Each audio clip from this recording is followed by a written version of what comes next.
자, 이번 강의는 교재 257페이지입니다. 선점, 습득, 발견 이 부분인데요. 중요한 부분은 아닙니다. 핵심적인 것만 좀 정리해보면 일단 무주물, 주인이 없는 물건이겠죠. 주인이 없는 물건은 먼저 잡는 사람이 소유권을 취득하는데 이걸 우리가 무주물 선점이라고 해요.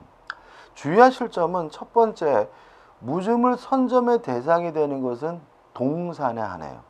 다시 말하면 주인이 없는 부동산은 국가 소유가 되고요. 선점의 대상이 되지 않는다는 거 꼭 기억해 두시고요. 그다음 요건에서 1번 보시면 무죄 동산을 소유의 의사로 점유한 자 이렇게 나와 있죠. 한번 출제된 바가 있는데 다시 말하면 무주물을 선점했다는 이유로 소유권을 취득하려면 뭐여야 되냐면 자주점유이어야 합니다. 세 가지죠.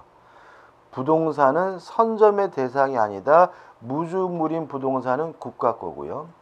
동산은 먼저 잡는 사람이 소유권을 취득한다.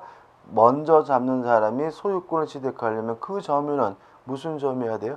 자주점이어야 한다. 됐죠? 그 다음 이제 하단에 보시면 유실물 습득이 나오거든요. 일단 뒤에 이제 매장물 습득이 나오는데 일단 기본적으로 개념적으로 조심할 것은 유실물이다, 매장물이다라는 것은 기본적으로 주인이 있는 물건, 유주물임을 전절함을 주의하시기 바라고요. 의 한번 보시기 바라고 넘겨보시면 요건인데 유실물을 습득한 사람이 소유권을 취득하려면요 6개월 동안 공고를 합니다. 그래도 소유자가 나타나지 않으면 그때는 뭘 갖게 되냐면 소유권을 갖게 돼요.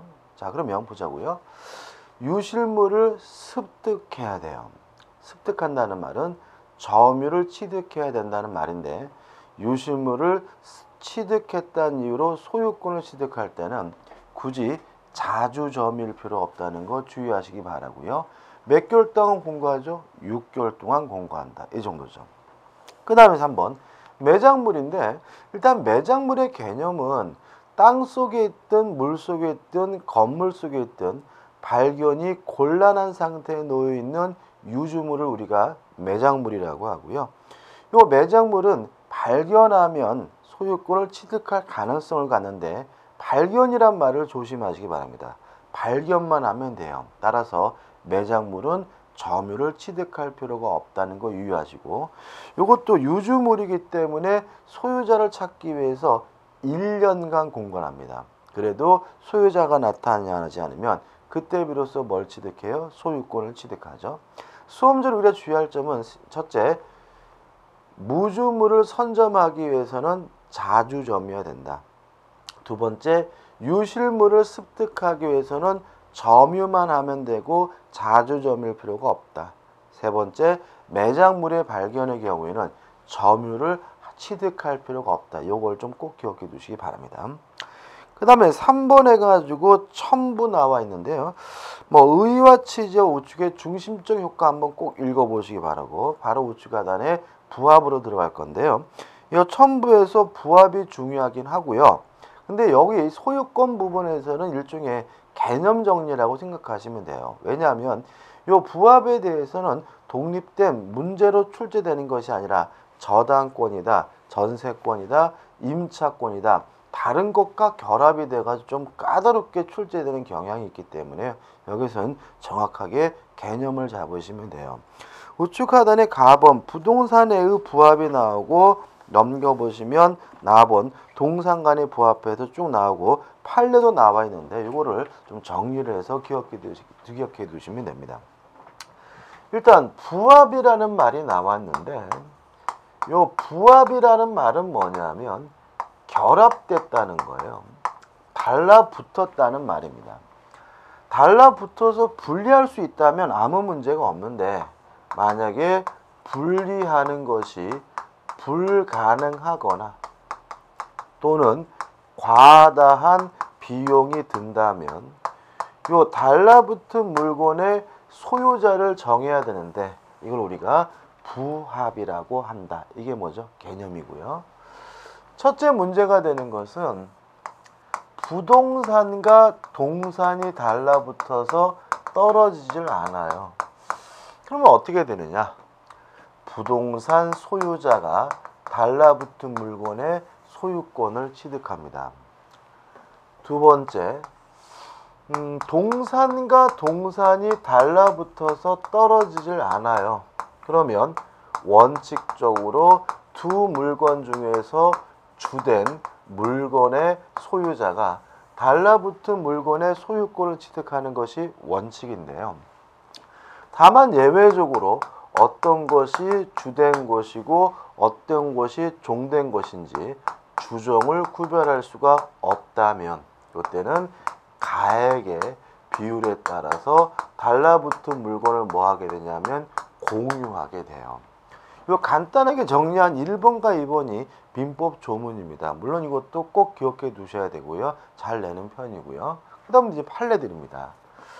자, 세 번째 문제가 되는 것은 이제 뭐냐면 부동산과 부동산이 달라붙었을 때는 어떻게 할 것이냐. 부동산끼리 달라붙는 경우에 가장 대표적인 것은 뭐냐면 증축되는 겁니다. 1층 건물이 있는데 1층 건물이 갑의 건물인데 을이 갑의 건물에다 2층으로 증축을 했어요. 그러면 2층도 물론 뭐죠? 부동산인데 요 2층 건물은 분리할 수가 없는 거잖아요. 불가능한 거잖아요. 그죠? 따라서 요 2층 것이 누구 것인지를 정해야 되는데 일단 우리 판례는 원칙적으로 부합한다고 봅니다. 따라서 을이 지었다 하더라도 2층이 1층에 부합하기 때문에 이 2층은 갑의 소유가 되는 것이 원칙이에요. 이 부분이 제일 중요합니다. 다만 우리 판례가 예외를 인정하고 있는데 증축된 부분이 구조상, 이용상 독립성이 있다면 그때는 부합하지 않는다는 입장입니다. 따라서 이 2층이 구조상, 이용상 독립성이 있으면 부합하지 않기 때문에 누구 거가 되냐면 을의 것이 되는 거예요. 그러면 독립성이 있느냐 없느냐 어떻게 따지느냐, 뭐 개별적으로 따지겠지만 가장 중요한 요건은 우리 판례가 통로의 독립성을 봅니다. 만약에 2층으로 올라가기 위해서 1층을 통해서 올라간다면 이거는 원칙에 따라서 부합된 거니까 갑 거예요. 근데 만약에 2층에 대해서 별도로 독립된 출입구가 있다면 이것은 구조상, 이용상 독립성이 있는 것으로 봐서 누구 거가 되냐면 을 거가 된다는 것이 우리 판례 입장이라는 거 꼭 기억해 두시고, 요걸 가지고 이제 뭐 저당권이다, 임차권이다, 전세권에서 결합해서 시험 문제가 나오는 거죠. 그 다음 이제 네 번째 문제가 되는 것은 토지와 수목이에요. 남의 땅에다 나무를 심었으면 그 나무는 어떻게 되느냐에 대해서 우리 판례는 원칙적으로 부합한다라고 봅니다. 따라서 토지 소유자가 나무에 관한 소유권을 취득해요. 다만 예외가 있는데 권원이 존재한다면 그때는 부합하지 않습니다. 자, 이런 문제입니다. 토지가 있는데요. 갑의 땅인데 을이 갑의 땅에다가 나무를 심었어요. 이 나무는 토지에 뭐가 되냐면 부합이 되기 때문에 누구 나무죠? 갑의 나무인 거죠. 근데 을한테 물어본 거죠. 당신 뭔데 갑의 땅에다 나무를 심었어? 나는 요 갑의 땅에다 나무를 심을 권원이 있어. 예를 들어서 임차인이다, 전세권자다, 지상권자다, 권원이 있다면 요 나무는 토지에 부합되지 않기 때문에 누구 거가 되냐면 을의 소유가 된다는 것이 우리 판례 입장이에요. 근데 마지막으로 다섯 번째, 토지와 농작물이에요. 남의 땅에다 허락도 없이 농작물을 경작했으면 어떡할 거냐? 부합되지 않는다라는 게 우리 판례의 확고한 태도이고요. 따라서 무단으로 경작한 농작물은 토지 소유자 거가 아니라 경작적 거가 된다는 거 꼭 기억해 두시기 바랍니다. 그럼 왜 수목은 부합을 하는데 농작물은 부합하느냐? 가장 큰 이유는 뭐냐면요. 권리 침해 기간의 차이죠. 수목은 길죠. 길면 10년, 20년, 30년, 수백 년도 갈 수 있기 때문에 부합시키는 거고요. 농작물은 짧죠. 배추밭에 배추다 그러면 배추 길어봐야 몇 개월이기 때문에 굳이 토지에 부합시키지 않는다라는 게 우리 판례 입장이고요. 따라서 뭐 여기까지는 안 나오지만 농작물이란 이유로 토지에 부합하지 않는 농작물은 단년생 작물에 한해요. 그래서 뭐 도라지다, 인삼과 같이 단년생 작물의 경우에는 수목과 마찬가지로 부합된다는 것도 좀 주의하시기 바랍니다. 이 정도만 정리하시면 돼요. 끝이죠. 그 다음에 우측에 보시면 이제 뭐가 나오냐면 혼화가 나와요. 섞였다는 말이거든요. 섞여서 분리할 수 없어요. 근데 문제는 부동산이 섞일 일은 없죠. 그래서 동산에 관한 부합 규정이 혼화에도 그대로 적용이 됩니다. 따라서 동산끼리 섞이면 원칙적으로 주된 물건의 소유자가 섞인 물건의 소유권을 취득하고요. 주종을 구별할 수 없다면 이때는 가액의 비율로 공유하게 된다는 거 기억하시면 되고요. 그 다음에 가공, 말 그대로 가공입니다. 일단 결론은 가공물의 소유권은 원칙적으로 재료 소유자가 가져요. 다만 가액의 증가가 현저히 많으면, 그냥 많은 게 아니라 어떻게 해요? 현저히 많으면 예외적으로 가공자가 그 소유권을 취득합니다. 예를 들어 볼까요? 자, 갑이 오렌지를 가지고 있거든요.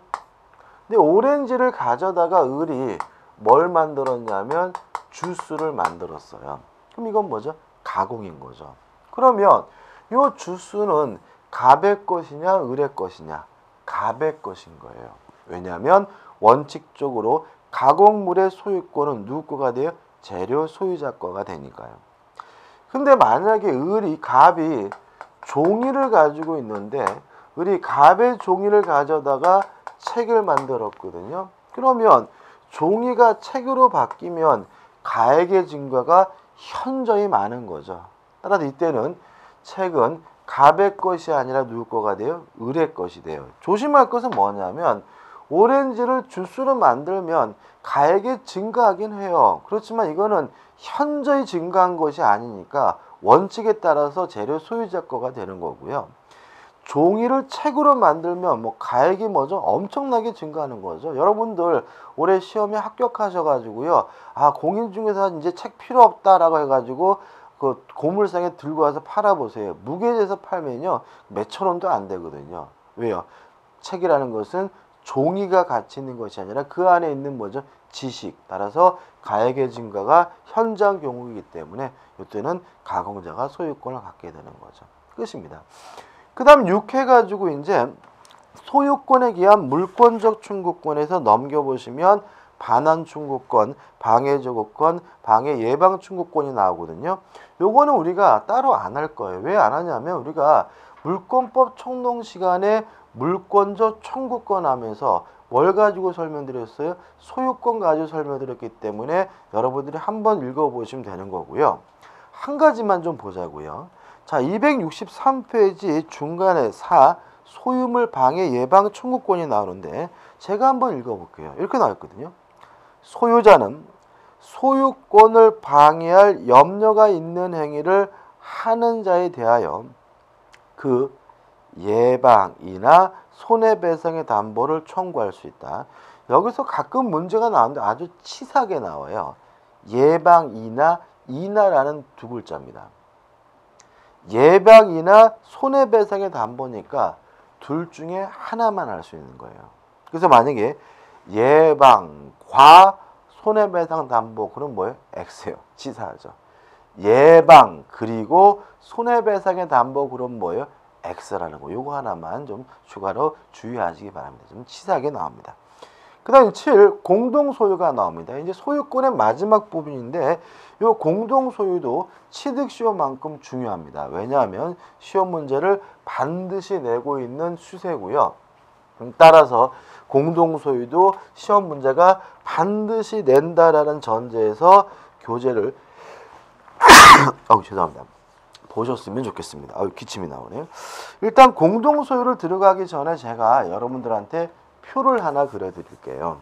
제가 표를 잘 안 그리죠. 근데 이 표를 그리는 이유는 이걸 좀 확실하게 정리하시고 좀 숙지하라는 차원에서 표를 그려드리는 거니까 메모하시고 꼭 내용을 정확하게 숙지를 하셔야 돼요. 물론 제가 나중에 요약집을 드리게 되면 그때는 뭐죠? 이 표를 그려드리겠죠, 책에다가.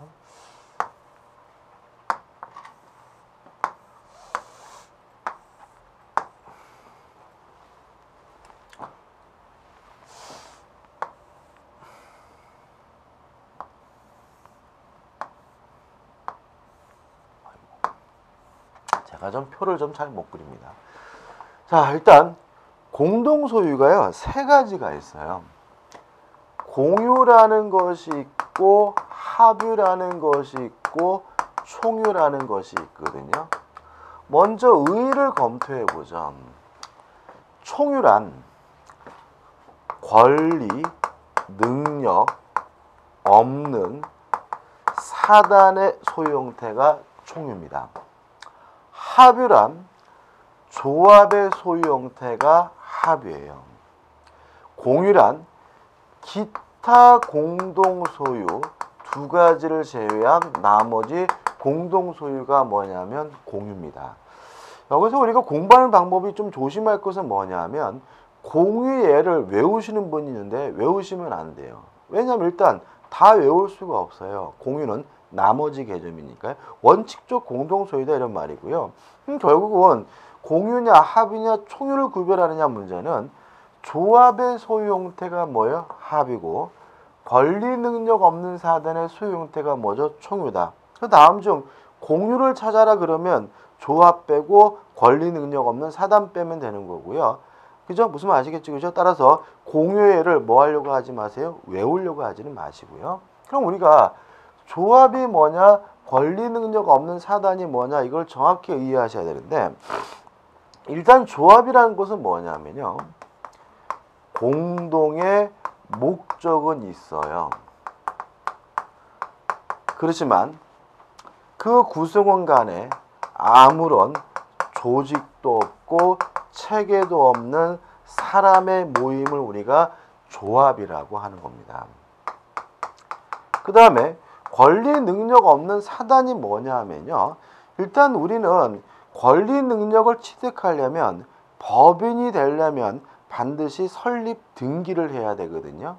따라서 만약에 법인의 실체를 갖췄다 조직과 체계가 완비가 됐더라도 만약에 설립 등기를 안 하고 있다면 그 사람은 뭐가 되냐면 법인이 아닌 거예요. 법인 아닌 사단이라고 하고요. 그 존재는 아직 권리 능력이 없는 거예요. 그래서 다른 말로는 뭐라 그러냐면 권리 능력 없는 사단이라고 합니다. 자, 이렇게 되는 거죠. 공동의 목적만 있을 뿐 조직도 체계도 없는 사람의 모임을 우리가 조합이라고 하고요. 조직과 체계가 완비가 됐지만 설립 등기를 안 하고 있는 사람의 모임을 권리 능력 없는 사단 또는 법인 아닌 사단이라고 하는 거죠. 그럼 여기서 이제 그러면 우리가 조합으로 볼 수 있는 게 뭐가 있느냐? 조심할 것은 뭐냐면 우리가 흔히 보는 조합들은 조합이 아니라는 거예요. 농업협동조합은 조합이 아니에요. 왜냐하면 설립등기까지 되어 있기 때문에 법인이고요. 재건축조합도 조합이 아니에요. 왜냐하면 재건축조합도 조직과 체계가 완비되어 있습니다. 따라서 설립등기만 안 하고 있기 때문에 그거는 뭐가 되냐면 권리 능력 없는 사단이에요. 노동조합도 권리 능력 없는 사단이지 조합은 아니에요. 그러면 법에서 말하는 조합은 뭐가 있느냐? 개 같은 것이 조합이에요. 예를 들어서 친지끼리 돈을 개를 두어 가지고 1년에 한 번씩 단풍놀이를 가기로 했다면 단풍놀이를 간다라는 공동의 목적은 있지만 실제로는 아무런 조직도 없고 체계도 없기 때문에 뭐가 돼요? 조합인 거고요. 수험지로 가장 중요한 조합은 뭐냐면 동업자예요. 제가요 친구하고 반씩 돈을 내가지고 포장마차를 운영하기로 했어요. 그러면 둘이 모였는데 포장마차를 운영한다는 뭐는 있어요? 공동의 목적은 있지만 둘 간에는 아무런 조직도 없고 체계도 없으니까 이게 뭐가 되냐면 조합인 거고요. 따라 여러분들이 책을 보시고 문제를 푸실 때 조합이라는 말이 나오면 뭘 떠올리셔야 되냐면 동업자를 꼭 떠올리시기 바랍니다. 동업자가 뭐예요? 조합인 거예요. 그 다음에 권리 능력 없는 사단이 뭐가 있느냐? 실제로 여러분들이 공시법 시간에는 더 자세히 배우시고요. 다양한 예를 공부하시게 되는데 우리 민법에서 가장 중요한 권리 능력 없는 사단은 두 가지예요. 종중, 종친회와 교회가 대표적인 권리 능력 없는 사단입니다. 교회를 생각해 볼까요? 저는 교회를 안 다니지만 제가 어렸을 때 교회를 다녔었거든요. 보면 교회는 뭐 엄청나게 조직과 체계가 잘 갖춰져 있어요. 그렇지만 교회는 사단법인으로서 설립 등기는 안 하기 때문에 대부분의 교회는 다 뭐로 평가되냐면 권리 능력 없는 사단으로 평가가 되는 거죠. 자, 그럼 끝났어요. 의의가. 자, 교회와 같은 권리 능력 없는 사단의 소유 형태는 뭐예요? 총유고, 동업자 같은 조합의 소유 형태는 합이고요. 두 가지를 제외한 나머지 모든 공동 소유는 다 뭐가 되는 거죠? 공유다. 이렇게 정리하시면 되고요. 자, 이제 특징들을 봅니다. 지분이 있느냐가 문제인데 공유는 물론 지분이 있고요. 합유도 물론 지분이 있지만 총유의 가장 주된 특징은 총유는 지분 자체가 없다는 점이에요. 공유 지분이 있겠죠. 합유. 예를 들어서 제가 제 친구하고 반씩 내가지고 포장마차를 운영하기로 했다면 지분이 뭐예요? 반씩인 거예요. 근데 총유는 지분이 없어요. 자, 교회를 생각해 볼까요? 저는 분당에 사는데 예를 들어 가지고 분당에 살다가 교회를 다녔는데 제가 뭐 지방 대전으로 이사를 가게 됐어요. 근데 가만 생각해 보니까 그동안 낸 헌금이 아깝더란 말이죠. 그래서 목사님을 만나 뵙고, 목사님, 제가 계산을 해보니까 교회 재산 중에서 785분의 1은 제 것 같습니다. 주십시오라고 요구할 수 있나요? 없다라는 거죠. 왜냐하면 교회 재산은 총유인데 총유는 뭐가 없어요? 지분이 없기 때문에. 따라서 지분 자체가 없기 때문에 아무리 헌금을 많이 냈든 적게 냈든지 간에 교회 신도면 당연히 권리가 있는 거고 관두면 뭐인 거예요? 땡인 거예요. 총유는 뭐가 없어요? 지분이 없습니다. 자, 그 다음에 이제 특징들을 보자고요. 지분을 처분할 수 있느냐? 공유는 자유롭게 할 수 있고요. 합유는 다른 합유자 전원의 동의가 있어야지만 합유 지분을 처분할 수가 있어요. 또 목적물을 분할할 수 있느냐? 공유는 자유롭게 할 수 있고요. 합유는 조합관계가 해산되지 않는 한 목적물을 분할할 수는 없고요. 또 지분이 상속이 되느냐? 이 문제에 대해서 우리 판례는 공유 지분은 당연히 상속이 되지만 합유 지분은 상속되지 않는다는 게 판례 입장이고요. 또 총유는 아예 뭐가 없습니까? 지분 자체가 없으니까 이 세 가지는 애시당초 뭐 되잖아요? 문제되지 않는 거죠. 자, 그러면 이게 무슨 말이냐? 자, 이런 얘기죠. 합유 지분을 팔아먹게 되면요, 동업자가 달라져요. 동업자잖아요. 예를 들어 제가 제 친구하고 함께 포장마차를 한 이유는 이놈이 잔치국수를 끝내주게 맛있게 만단 말이죠. 그래가지고 했는데 이놈 자식이 뭐예요? 자기 지분을 단데 팔아먹어서 동업자가 다른 사람으로 바뀌었는데 이 거지 같은 놈은 뭐 잔치국수는커녕 라면 하나도 못 끓이는 놈이다. 그러면 저는 뭐 할 수 없는 거예요? 장사할 수 없는 거죠. 따라서 합유 지분을 처분하려면 저로부터 뭘 받아야 되는 거예요? 동의를 받아야 되는 거예요. 분할할 수 없어요. 왜요? 포장마차 반 자르면 뭐 장사 못 하잖아요. 따라서 장사를 관두기 전에는 조합관계가 청산되기 전에는 목적물을 뭐 할 수는 없는 거예요? 분할할 수는 없는 거예요. 합유 지분이 뭐 되진 않아요? 상속되진 않아요. 왜 그런지 아시겠어요? 자, 이런 얘기죠. 제가 죽었어요. 근데 만약에 제가 가지고 있던 지분이 저희 아들한테 상속이 돼버리면 제 아들이 새벽 2시에 중학생 놈이 막 포장마차 나와서 막 꼼장어 막 굽고 막 닭갈비 굽고 막 이런 일이 벌어질 수가 있다는 거죠. 그러면 손해보나요? 그건 아닙니다. 그러니까 이게 상속되지 않는다는 말은 동업자적 지위가 상속되지 않는다는 말에 불구하고요. 유가족은 제가 투자한 돈에 대해서 뭔 요구할 수 있냐면 보상은 요구할 수가 있는 거예요. 이해를 돕기 위해서 하나 예를 들까요? 우리나라 대기업 중에서 가장 대표적인 동업인 회사가 어디 있죠? LG, 럭키금성그룹이 대표적인 뭐죠? 동업입니다. 동업. 제가 그 대학 졸업하고 한 7년 동안 LG에서 근무했기 때문에 제가 내용을 잘 아는데, 그래서 LG는 어떠냐면은 구시 집안하고 허씨 집안하고 만나서 동업을 하는 거거든요. 했거든요. 근데 여러분들 알다시피 LG그룹의 회장님은 계속 대대로 어느 분이 하셨냐면 구씨 집안에서 계속 했고요. 허씨 집안에서 회장을 해본 적이 없습니다. 왜냐하면 요 창업주였던 부분이 일찍 돌아가셨고, 구씨와 허씨가 뭐예요? 조합이잖아요. 근데 이분이 가지고 있던 지분이 뭐 되지는 않아요? 상속되지는 않으니까 요 후손들이 뭐에 참여할 수 없었던 거죠? 경영에 참여를 못했던 거죠. 그 대신 뭐는 청구할 수 있다고요? 보상은. 그래서 나중에 허씨 집안에서 구씨 집안에다가 보상을 청구하게 되는데, 보상의 결과 구씨 집안에다 허씨 집안에게 지불한 것이 뭐냐면 GS그룹인 거죠. 그래가지고 그 동업 지분을 넘겨줌으로써 보상 차원에서 뭐 호남정유다 뭐다 해가지고 띄워주게 되는데, 그게 지금 현재 뭐예요? GS그룹이고, 그래서 GS그룹 회장님은 허씨세요. 이름 제가 까먹었네요. 지금 정경련 회장님이시거든요. 자, 이렇게 동업이 뭐예요? 조합이고, 조합의 소유 형태는 뭐예요? 합유인데, 지분은 있지만 합유 지분이 뭐 되진 않아요? 상속되진 않는다는 점. 그렇지만 뭐는 요구할 수 있어요? 보상은 요구할 수 있다는 점 꼭 기억해 두시고, 합유에 대해서 시험 문제 나오면 이게 보통 답이 되는 경우가 많습니다. 그 다음 이제 마지막으로 이제 목적물에 관한 사항입니다.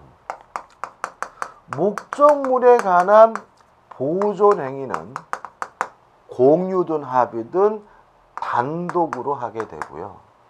목적물에 관한 이용 계량 행위, 관리 행위는 공유든 합의든 지분의 과반수로서 하게 되고요. 목적물에 관한 처분이나 변경 행위는 공유든 합의든 전원의 동의가 있어야 돼요. 이에 반해서 총유는 목적물에 관한 모든 사항을 다 무엇을 통해서 하냐면 사원총회의 결의를 통해서 해야 된다는 것이 우리 판례 입장입니다. 특히 이 보존행위도 총유의 경우에는 단독으로 하는 것이 아니라 사원총회 결의를 통해서 한다는 거 꼭 기억해 두시기 바라요. 그죠? 이 정도는 여러분들이 꼭 사전적으로 뭐 하셔야 되냐면 숙지를 하셔야 됩니다. 자, 이제 본격적으로 뭐로 들어가냐면 공유로 들어갈 거예요. 일단 의의가 나와 있는데요. 제가 한번 읽어볼게요. 한 개의 소유권이 불량적으로 분할되어 지분에 의하여 수인의 소유로 되는 것을 뭐라고 하죠? 공유로 한다 이렇게 나와 있죠. 그러면 공유는 나눠 가지는 거잖아요. 뭘 나눠 가지는 것이냐? 소유권을 나눠 가진다는 거예요. 여러분들이 공동소유의 개념에서 항상 조심할 것은 소유권, 권리를 나눠 가지는 것이지 물건을 나눠 가지는 것은 아니라는 거예요. 따라서 어떤 논리가 생기냐면 공유 지분이란 소유권을 나눠 가지고 있는 것이니까 소유권에 대해서는 일부지만 목적물에 대해서는 전부에 대한 권리라는 거예요. 자, 공유란 소유권을 나눠 가지고 있습니다. 물건을 나눠 가지고 있는 게 아닌 거거든요. 이해가 안 되시나요? 예를 들면 쉬워요. 예를 들어 가지고 자동차가 있습니다. 자동차라는 물건이 있는데 이 자동차를 갑과 을과 병 세 사람이 공유하고 있고요. 지분이 각 3분의 1씩이라 가정을 하는데, 만약에 이거를 자동차를 3분의 1씩 나눠 가지고 있는 거다라고 이해한다면 이 자동차 아무짝에도 쓸모가 없는 거죠. 갑은 본네트 열었다 닫았다, 그죠? 을은 좀 낫나요? 탔다 내렸다. 병이 제일 환장하죠? 트렁크 열었다 닫았다. 아무짝에도 쓸모없게 되는 거죠. 그래서 갑을병의 자동차를 3분의 1씩 소유한다는 말은 소유권에 대해서 3분의 1 있는 거고요. 자동차에 대해서는 어떻게 해요? 전부에 대해서 가지고 있는 거예요. 따라서 갑도 을도 병도 자동차 어디를요? 전부를 사용 수익하게 되는 겁니다. 이게 굉장히 중요한 개념이고요. 따라서 공유 지분은 소유권에 대한 일부예요. 따라서 손해배상을 청구하거나 부당이득 반환을 청구할 때는 전부에 대해서 청구하는 것이 아니라 지분 범위 내에서 청구하게 되는 거고요. 목적물에 대해서는 전부에 대한 권리예요. 따라서 반환을 청구하거나 또는 방해, 배제를 청구할 때는 지분 범위 내에서 청구하는 것이 아니라 목적물 전부에 대해서 반환을 청구하고 방해, 배제를 청구하게 된다는 거죠.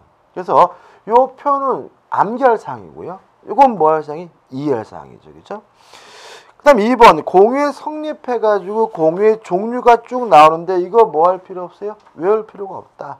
우리는 조합도 아니고 권리 능력도 없는 사단도 아닌 나머지 공동 소유가 뭐라고요? 공유다. 이러면 끝이고요. 자, 264페이지 오시면 뭐가 나오냐면 공유의 지분이 나와 있는데 갑은 지분의 비율 해가지고 일단 공유자 간에는 균등한 것으로 추정을 하지만 불균등할 수 있고요. 불균등하다면 뭘 해야 돼요? 등기를 해야 되고요. 나번 지분의 내용에서 1번 뭐의 비율이라고요? 소유권의 비율이다. 따라서 목적물의 일부가 아님을 주의하시기 바라고 그 다음에 2번 지분을 처분할 때는 공유 지분은 자유롭게 뭐 할 수 있어요? 처분할 수 있고요. 3번 공유물을 사용 수익하는데 어디를 사용 수익하는 거예요? 전부를 사용 수익하는 거다. 왜냐하면 공유 지분은 목적물에 대해서는 어떻게 해요? 전부에 대한 권리니까요. 그 다음 4번 지분의 탄력성이 나오는데 이런 문제입니다. 요 을이 돌아가셨는데 상속인이 없어요. 또는 을이 자신의 지분을 포기했어요. 그러면 갑과 병이 을의 지분을 흡수해서 이제 갑과 병의 공유가 되는데 이걸 우리가 지분의 탄력성이라고 하고요. 우측에 보시면 랍을 지분권에 기한 청구권 해가지고 나와 있고 쭉 내용이 나거든요. 판례도 나오거든요. 그죠? 여기서 우리가 이제 시험 문제가 잘 나오는데 교재도 물론 꼼꼼히 읽어보셔야 되고요. 제가 말씀드리는 이 네 가지 사례를 정확하게 분석을 하셔야 됩니다. 지금 제가 사례를 몇 가지요? 네 가지를 말씀드릴 거예요. 그래서 여기까지 와서 네 가지 사례만 분석할 수 있으면 공유는 뭐가 되냐면 끝나게 되는 거예요. 자, 첫 번째 사례입니다. 갑과 을이요 토지를 공유하고 있어요. 지분이 각 2분의 1인데 갑이 혼자 요 토지를 점유하고 사용 수익하고 있어요. 첫 번째 다시 할게요. 갑과 을이 요 토지를 공유하고 있는데 지분은 각 2분의 1이고요. 병이 요 토지를 불법으로 점유하고 사용 수익하고 있어요. 이때 을이 병에게 반환을 청구하려고 해요. 이때는 단독으로 할 수 있나요? 아니면 갑과 함께 해야 되나요? 단독으로 반환 청구할 수 있겠죠. 왜냐하면 불법으로 점유하는 자로부터 땅을 돌려받는 것은 물론 뭐예요? 보존행위고 보존행위는 어떻게 할 수 있어요? 단독으로 할 수가 있으니까요. 그 다음에 단독으로 반환 청구할 때 2분의 1만 반환 청구할까요? 전부를 반환 청구할까요? 전부를 반환 청구하는 거죠. 왜냐하면 공유지분은 목적물에 대해서는 뭐예요? 전부에 대한 권리니까 반환 청구나 방해 제거 예방은 어떻게 해요? 전부에 대해서 하는 거죠. 그 다음에요. 갑을이 병한테 그동안 병이 얻은 이익을 부당이득으로서 반환 청구하고자 해요. 또 병이 불법으로 점유했다는 이유로 손해배상을 청구하게 되는데 이때는 전부가 아니라 뭐죠? 2분의 1만 청구하는 거죠. 왜냐하면 공유지분은 소유권에 대해서는 뭐예요? 일부니까 부당이득 반환이나 손해배상은 어느 범위에서요? 지분 범위 내에서만 할 수 있으니까요. 이해되시죠? 이게 가장 기본적인 사례이고 시험 문제에 잘 나옵니다. 두 번째 사례입니다. 자, 갑과 을이 공유하고 있고요. 각 지분은 2분의 1인데 요 토지를 갑이 혼자 점유하고 지 혼자 사용 수익하고 있어요.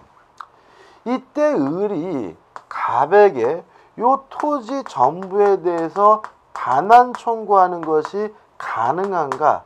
이게 문제인데 일단 이것이 뭐죠? 가능하다는 거 꼭 기억해 두시기 바라고요. 보통 시험 문제에서 어떻게 나오냐면 가반수 미달의 지분권자도 다른 공유자에게 전부에 대한 반환 청구가 가능하다는 식으로 나오게 되는 거죠. 왜 그러냐면요. 을의 지분도 요 토지 어떻게 해요? 전체에 있는 거예요. 감 안 잡히나요? 그러면 이거를 자동차로 바꿔볼게요. 갑과 을이 공유하는 자동차를 맨날 갑만 타고 다녀요. 그럼 을도 갑한테 뭐라 그랬습니까? 야 인간아 나도 좀 타자라고 하겠죠. 전부 달라고 요구할 수 있겠죠. 다시 말하면 가반수 미달의 지분권자도 다른 공유자에게 전부에 대한 반환 청구 어떻게 해요? 가능하고요. 그 다음에 갑이 그동안 누렸던 이득에 대해서는 부당이득으로서 반환 청구하는데 이거는 전부가 아니라 뭐죠? 2분의 1만 반환 청구하게 되는 거죠. 이해되시죠? 그죠? 그 다음에 세 번째입니다. 자, 갑과 을이 공유하고 있는데요. 갑의 지분이 60%고요. 을의 지분이 40%예요. 좀 달라졌죠. 그러다 보니까 이 땅을 갑이 혼자 점유하고 지가 혼자 사용 수익하고 있어요. 이때 을이 갑에게 반환 청구할 수가 있느냐? 요 문제인데 일단 결론은 반환 청구할 수는 없는 거예요. 왜냐하면 요 목적 토지를 점유하고 사용 수익하는 것은 이용행위로서 지분의 뭐로서 결정해요? 가반수로서 결정하거든요.